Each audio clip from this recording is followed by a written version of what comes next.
This week, you've heard the debate about the value of college, but now there's a new survey that proves college graduates can't explain what they believe at all.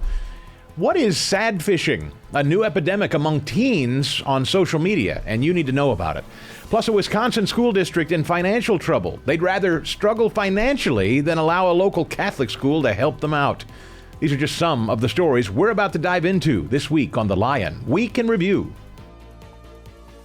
Welcome into this week's edition of The Lion Week in Review. It's a weekly look at the culture, the courts, your state capitol, and your kids. I'm Chris Stegall. Now, let's meet the panel. The gentleman behind the stories at readlion.com this week. Josh Mann is our managing editor, and Michael Ryan, the executive editor of The Lion. Gentlemen, good day. Thanks. Thank you for having us. Let's dive right in. Nice to see that there's a professor at an Ivy League university, Michael, that's willing to admit it's good. It's actually a good thing to challenge ideas in college. Yes, this professor has found that basically the conservative students do better because they're challenged on their views. And because the institution is so liberal, there's only, 10% conservative students? The liberals don't get challenged on their views by the teachers or by their colleagues or anything. It's really sad because we're all debaters now because of social media and 24-hour news and smartphones. We're all debaters, but you're not trained to debate unless you've been on the debate squad or you've been challenged by somebody. And I personally, in my career, run into a lot of bumper sticker thinking. People who spout these spoon-fed slogans that really don't mean anything, but you need to think beyond. And it's just, when you look at stories like this, you think, when you're in an echo chamber, the only person you hear is yourself. Harvard law professor Alan Dershowitz, I've interviewed a couple of times, and now we see a lot on cable news. Jonathan Turley, Georgetown law professor. Both are men who are considered Democrats, who vote for Democrats, but both have said, in terms of the law, for instance, when it comes to the recent cases revolving around Trump, they've seen it as an abuse of the system. It's the intellectual honesty to say, I don't vote with the guy, but, this is wrong. It's rare you get to see an Ivy League professor say that out loud. Yeah, this is a Princeton professor who teaches political science and has done so for 7 years. And she basically is saying, look, liberal students are leaving college and they're never really challenged to think about what their opponents believe. In fact, for this book she's writing, she's going to interview 200 students, conservative and liberal. So far, for example, of the 28 conservatives she spoke with, she says more than 90% report attending events featuring speakers with whom they disagree. Well, that's what we want, right? We want critical thinkers. But when she asked the liberals she's spoken with, so far less than half of them have ever attended an event of a speaker they disagree with. And it gets worse. Nearly all the conservatives said they've been challenged by professors or other students in the classroom, but only 2 of the liberals she's interviewed so far said the same. She gave a shocking example of a couple of Jewish student journalists who at Princeton who were covering the pro-Palestine protests. They actually, a couple of students who were pro-Palestinian protesters, initiated basically a restraining order against these journalists that the university enforced. One of them wrote a fiery op-ed in the Wall Street Journal, and here's what it was called: "I committed journalism and Princeton told me not to communicate." The irony to me was that Dr. Wright, who's writing this book, says, well, this is good for conservatives because it creates this kind of challenging environment. But I kind of wonder if parents know that they're signing their kids up for a war like this, where their student may be censored. I'm not sure that's exactly what we want, but it's certainly scary to think some 90% of Princeton graduates are going to graduate and never have been challenged. Or be able to articulate Princeton. their beliefs. Exactly. I just don't understand how anybody would want to be pushed out into the world and not be able to articulate why they think and believe the way they do. And that's hard to understand, which brings us to the Gallup poll, Michael, that's also featured at readline.com. 36% of Americans, that's it, have confidence in college, higher education at all. Yeah, I'd like to be introduced to some of them. I don't know anybody that does. Paging Mike Rowe, I mean, this is a situation for Mike Rowe to come in. You look at the anti-Semitism And the Ivy League president tolerance of that anti-Semitism that we've seen in the last 6 months or a year, and that's not helping at all with the confidence. But 2/3, that means almost 2/3 don't have confidence in higher education in this country. If they were making widgets, they'd be closing down factories with that kind of performance. If it's any comfort at all to the universities, they're not alone, because, 3/4 of the country think we're on the wrong track as a country.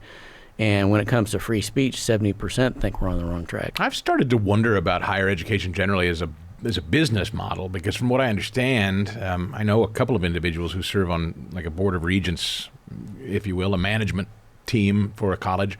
They say that on campus living and attendance is dropping anyway. Online is increasing. Maybe that's partially COVID. But if you couple kind of a lack of confidence in the outcome of a college and a lack of attendance, I should think we're starting to see perhaps a financial collapse, Josh, of higher education. I mean, it's certainly in flux. And I've been on different sides of the economic equation here as an academic, too. Academics struggle to find jobs, and increasingly schools are saving money and hiring sort of freelance academics, so to speak, and they're saving money that way. Things are changing, and I think COVID maybe helped accelerate that change. I don't think schools can sustain the administrative bloat that they've seen, the inflated tuition, and of course we've got the student loan crisis, and so it all seems to be converging, and people are unhappy. 7 in 10 say that higher education's headed in the wrong direction. A lot of Americans are concerned it's not going to help their kids get jobs anyway, which isn't the only purpose of education, but if it can't get that right, I think it's in trouble.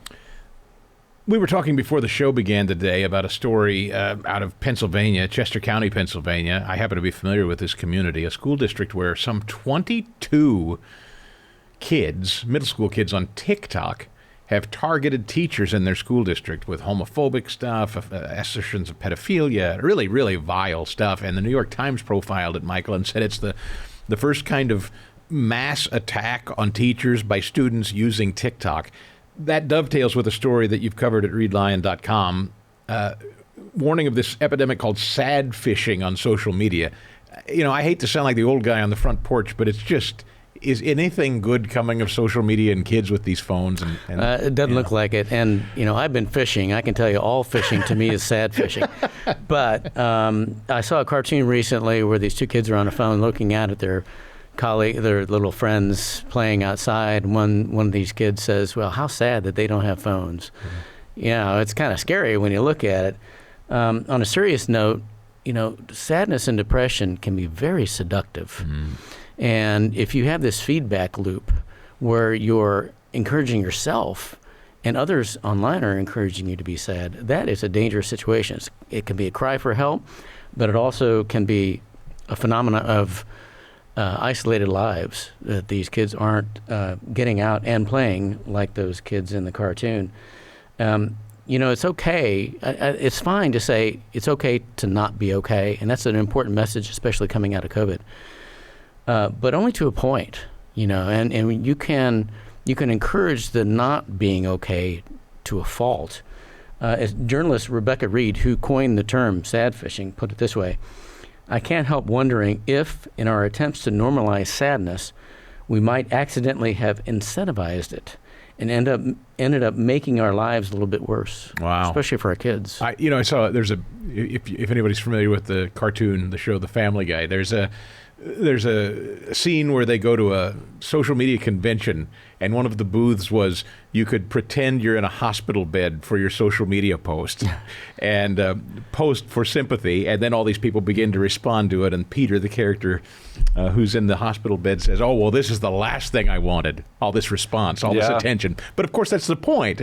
Is that it? The dopamine rush from the likes, the clicks, the sad faces, the comments, that's filling a void, this sad fishing. Yeah, that's right. And that's a great example of sad fishing, and it happens all the time. And, I think it's important that parents understand that they need to educate their children that there are appropriate channels to express their sadness, disappointment, even depression, but not just for all to see online, because it also invites bullying and it invites predators who might prey on the condition of that child and perhaps lure them to something that is terrible.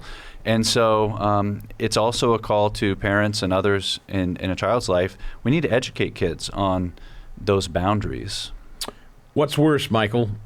Pot, the legalization of pot, or the social media? Or is it a jump ball right now? Because we're seeing that across the country, too, and it's also becoming a problem in this report. Yeah, take your pick. Yeah. Because of a legalization ballot initiative where I live, I've covered this extensively. And I can tell you, while baby boomers just shrug this off and look at weed as nothing, they're wrong about that. This is not your grandfather's marijuana. The THC levels are galactically higher. This stuff is coming in food form, almost candy form, right? And so as it becomes increasingly legal and increasingly accepted, it's becoming more dangerous, which is crazy. As it gets more dangerous, it becomes more fashionable. When it's put on a ballot, like in Missouri not too long ago, Josh, it was voted on by the people and legalized immediately. And these shops pop up. I just came out of Washington State where you couldn't walk anywhere without the smell of pot in the air. Pretty commonplace, even in what are considered conservative or red states now. Yeah, it's certainly that. It has a lot of momentum behind it. And I think Michael makes a great point. I think we think of it as just a recreational drug. It's just maybe a little bit stronger than nicotine or something. But as Michael said, the THC levels are so high. And in fact, what we reported on is there's a study that suggests adolescents and young people, 12 to 24, are 11 times greater risk for psychotic episodes as those who do not use.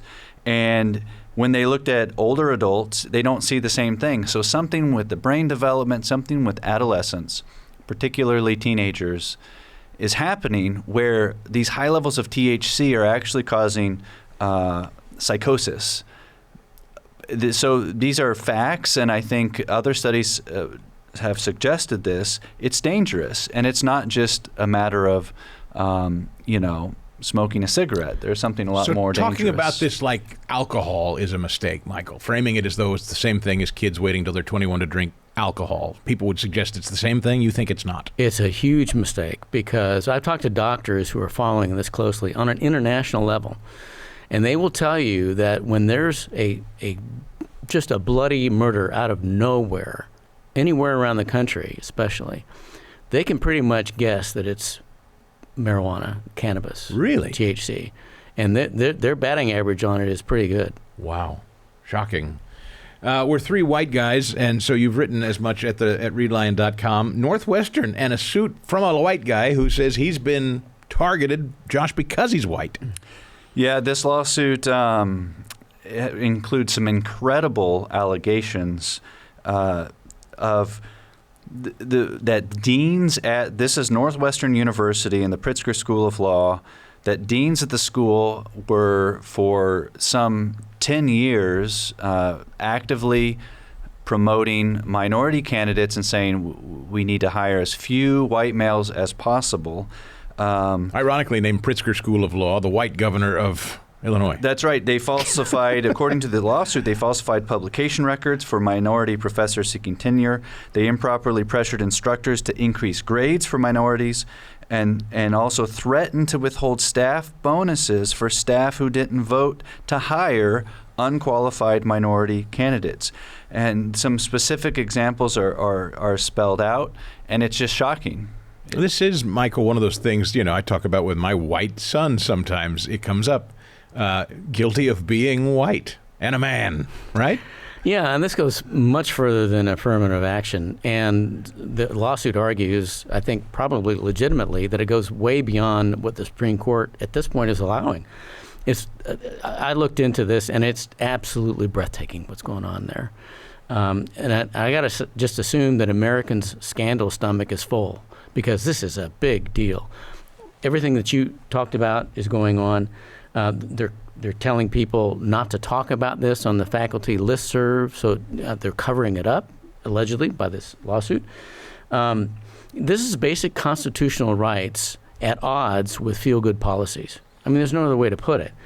The policies are often blatantly illegal. I mean, we've seen this with free speech codes across the country, where these universities have policies where you can't offend anybody, which that is not legal under the Constitution.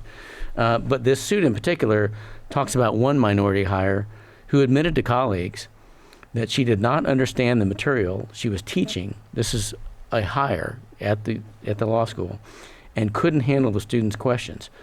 DEI ideology has burrowed deeply into the university system in this country. It's going to be awful tough to uproot it. Which kind of gets back to that Gallup poll we mentioned, where most people don't have much faith in higher education these days. Finally, one of the more, I think, stunning stories at the Lion this week is a school district in Wisconsin trying to sell off its properties, I assume, try to make a little income in the process. But when a buyer came along to purchase a particular school building, they didn't want to sell. Why, Josh? Yeah, this is the Marinette School District in Wisconsin. They didn't want to sell to a Catholic school, St. Thomas Aquinas Academy, because, well, that Catholic school might take more students from them, and they're going to therefore lose money. Now, I thought public education was this kind of ideal in our country where actually we just want the public to be educated with good quality education. Well, actually what we're seeing is this pitting of kinds of education against one another. And we just covered another district that did this, and we just got word today of yet a third district, which is a second one in Wisconsin that's kind of doing the same thing. Some districts we're finding even have written in the property deed some restriction against selling to other educational institutions. Now, why would they do that? Well, probably to keep the private schools away or the charter schools away. And so it's sad, but the Wisconsin Institute for Law and Liberty in this case thinks that the school is acting illegally, and they've sent a legal letter to the district and argued that the school lacks statutory authority to expend tax money on buying and holding land for no designated purpose. They're just sitting on the property. What's also interesting is this indicative, Michael, of school districts in some cases shrinking, needing the revenue, wanting to sell. That's kind of an interesting side note in this story to me, maybe. Well, and this school admitted it was shrinking in enrollment. Just a pat on the back to the Lion here. You know, we've heard that a state official elsewhere in the country loves the Lion, and the reason is you get these kinds of stunning, and I think stunning is the word, stories in concentrate form that other media aren't reporting on, or just report on it lightly and let it go away, or report on it from a purely biased point of view, from the government's point of view. You know, it's stunning because these folks would rather the kids not have more options than have to compete, right, with a private school or a Christian school, even with the advantage of government backing. Yeah, they don't want to compete. Willingly turning down money, cash on the barrelhead. Full cash offer. Yeah. Yeah, I mean, you know, anything for the kids, not so much. So before we go, we always like to ask the panel what their favorite stories of the week are at readlion.com. Josh, what do you have this week? Well, we are covering that story about the 22 middle schoolers or examples of false TikTok accounts, and so you can read more about that at readlion.com. It's a favorite, but it's also a sad one. Yeah, it is. Michael? I would commend our viewers and readers to both the university stories we talked about here today. There's a battle on for the minds of our young. And that will do it for this week's edition of the Lion Week in Review. For all the latest news, be sure to keep up to date on it at readlion.com. For all of us here, thanks for downloading the show, and we'll see you next time.